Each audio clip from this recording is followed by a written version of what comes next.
mengetahui tahapan-tahapan siklus air. Bismillahirrahmanirrahim. Assalamualaikum warahmatullahi wabarakatuh. Halo anak-anakku kelas 3, bagaimana kabarnya?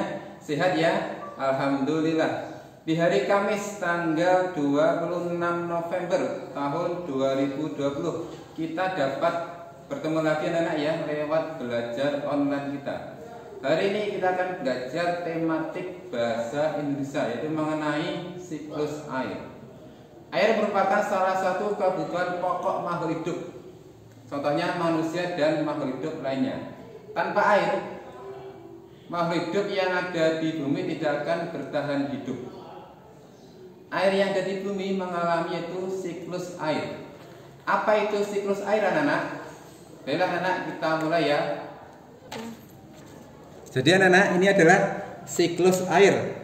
Adalah proses perputaran air yang terjadi secara terus-menerus dari permukaan bumi ke atmosfer atau angkasa dan kembali lagi ke permukaan bumi. Jadi adalah istilah-istilah dalam siklus air. Ada evaporasi, ada kondensasi, ada presipitasi, dan juga transpirasi. Baiklah anak-anak, kita bahas ya istilah-istilah itu ya dalam siklus air. Jadi anak-anak, siklus air ini melalui terjadi beberapa tahap. Awalnya sinar matahari anak-anak ya memanaskan air yang ada di permukaan bumi, misalnya air laut, sehingga mengalami penguapan.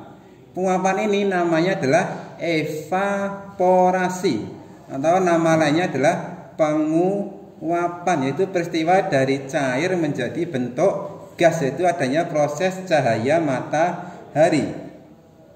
Uap air akan naik menuju atmosfer bumi. Ini ya, naik anak-anak ya, menuju atmosfer bumi. Semakin tinggi dari permukaan bumi, uap air tersebut akan mengalami pendinginan, membentuk titik-titik air. Proses perubahan wujud uap air menjadi titik-titik air disebut kondensasi. Beda lagi, kondensasi adalah proses perubahan wujud uap air menjadi titik-titik air, itu namanya kondensasi. Kemudian anak ya, kumpulan titik-titik air ini kemudian akan membentuk gumpalan awan ya. Nah ini ya, menjadi gumpalan awan. Jika kondensasi terus berlangsung, titik-titik air membentuk awan akan semakin banyak. Awan mengandung banyak titik-titik air akan menjadi lebih berat. Jika awan sudah tidak mampu lagi menampung titik-titik air, maka titik-titik air akan jatuh ke permukaan bumi sebagai hujan. Proses jatuhnya titik-titik air ini dinamakan presipitasi. Beda lagi, presipitasi adalah proses jatuhnya titik-titik air dalam bentuk hujan. Ini namanya presipitasi. Nah.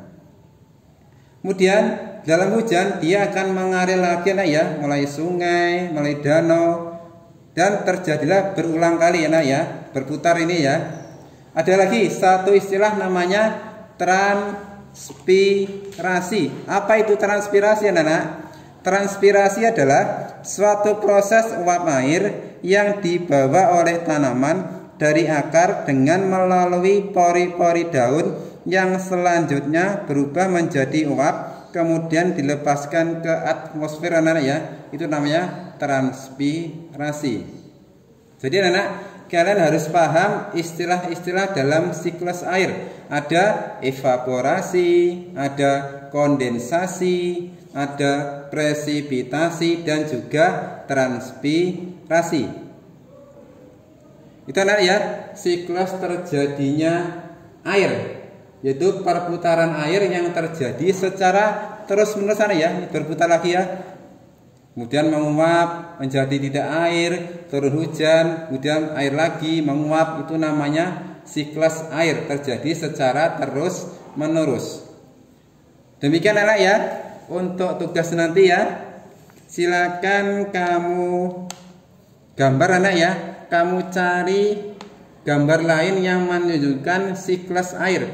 Bisa cari di internet ya, kamu gambar di buku tugasmu ya, yaitu terjadinya siklus air. Selain yang Pak sebutkan dalam gambar ini, kalian bisa mencari gambar lain yang menerangkan siklus air. Dah, anak paham ya tugasnya ya. Sekian anak ya, pelajaran Pak hari tentang siklus air. Semoga bermanfaat. Terima kasih. Wassalamualaikum warahmatullahi wabarakatuh.